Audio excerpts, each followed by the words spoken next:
how did you and your member in this group meet? Because I know you as a rapper from back in the day, the blog era. Yeah. I feel like I might have found you on Two Dope probably. Two Dope Boys probably. Yep. I don't even know if you were on Two Dope Boys yet. Honestly, maybe. Really? I don't know. I think you might have reached out to me on Twitter or something. I don't know. Nonetheless, I was a Twitter fiend. Yep. You had a song. Spiderwebs, which was like a No Doubt flip, was Coldplay, it? close. Coldplay flip. Okay, yeah. Shit, you got a good memory. Yeah, it was a long time ago. But obviously you've had a long journey throughout the music industry. You also were doing some behind the scenes stuff. Yeah, so I signed a bad production deal, and I don't want to say bad production deal because the people were genuinely good people, but we wanted different things, and they were kind of at the cusp of like the old guard, right, needing radio, so on and so forth. I opened up for people like Dot, Q, Mos Def. Like I had some really good slots before we signed that deal, and for better or for worse, it didn't work out. But I got to learn how to do everything else. Like, oh shit, okay, if they're not going to send my records to radio, let me hit the people that are putting young artists on. Let me hit people like SK and Nation at Not Right. Yeah, the blog era, man. Yes, sir. So, long story. What was your question? No, I was saying, I think I was kind of just laying out your history. You had a long history because you went from being an artist and then you started doing a lot of behind the scenes shit too. Yep. Executive producing, A&Ring.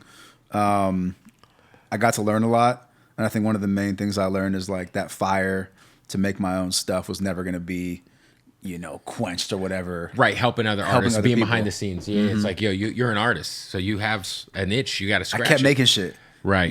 So even though like all due respect to Zoo, to Gallant, to They, Dante's one of my best friends, the creator of They and the producer, one half of the group. He actually helped produce on Orenji. Dope. Orenji.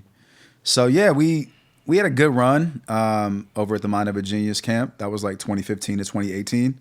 And then I got back in my my own bag, my own artist shit. What is I guess the genesis of this group? When do you guys decide to do this? Because it is initially you guys were very like secretive about your identities, I feel like. Yeah.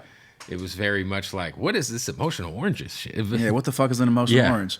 No, and at the end of 2015, I started making demos for EO. Okay. And it was basically my whole singing bag, like the funkier R&B productions. I kind of separated it from like all the Azad stuff was, okay, I'm rapping, right. struggle rapping, whatever it was. Right. And then the stuff that was more melodic became EO. And from 2015 to 2018, I made like 30 or 40 ideas. Me and my boy Will, my roommate, and my best friend was dating Valley. And so Valley's the other half of Emotional Oranges. And she was signed to, I think, Benji at Rostrum. Okay. So she had done shit with like Mac and Wiz and everything like that. But I think they were trying to maybe turn her into more of kind of that pop direction. Right. And we really just vibed. Like we wrote our first record together in 30 minutes. She had kind of heard like the work that I had made for EO. And we put out Volume 1 together. So she jumped on the first song we put out, Motion, wasn't featuring her, and then everything after that we did together. So yeah, I mean it's been an honor. Like she's like the perfect yin to my yang. I'm more kind of calm, collected on stage. She's really an incredible performer. Yeah. And then I would say I'm my strong suit is more like in the studio, the creative shit. Yeah. What would you because the vibe of Emotional Oranges is so like, I would say unique compared to like a lot of other stuff in the marketplace. How would you guys describe, I guess, the concoction of genres that is Emotional Oranges? That's a good question, Kev. I would say like my North Stars would be like Sade, Gorillaz, and Daft Punk. Okay. But obviously like in terms of the R&B shit, I love Basement Era, Devontae Swing, and then the three females tone-wise that I love were like Janet, Aaliyah, and obviously Sade. So finding that sultry, elegant, gentle voice was always like that's what I gravitate to. Right. So I think meeting Valley has been like the perfect concoction. For sure. It's like a great marriage of sonics. Yeah. You obviously, you were able to kind of go through like as much of like an industry boot camp as you could to prepare yourself, I guess, maybe without knowing, for this Emotional Oranges venture. What was it about what you guys did from just the artist to consumer, relationship that resulted in the success you had with connecting with fans in a way that you weren't able to do maybe as Azad, right? It's all right. Nah, that's a great question. I think, you get what you give.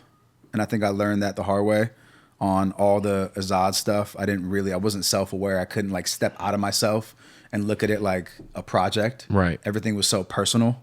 And I think with EO, I'm working on a project. And so I'm able to look at it like I'm making shit that I love.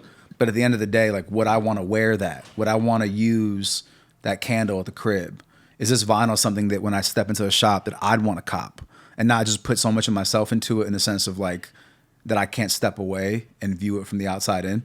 That was my biggest issue as an artist. Right. I felt like I was doing a lot of things just for myself, selfishly.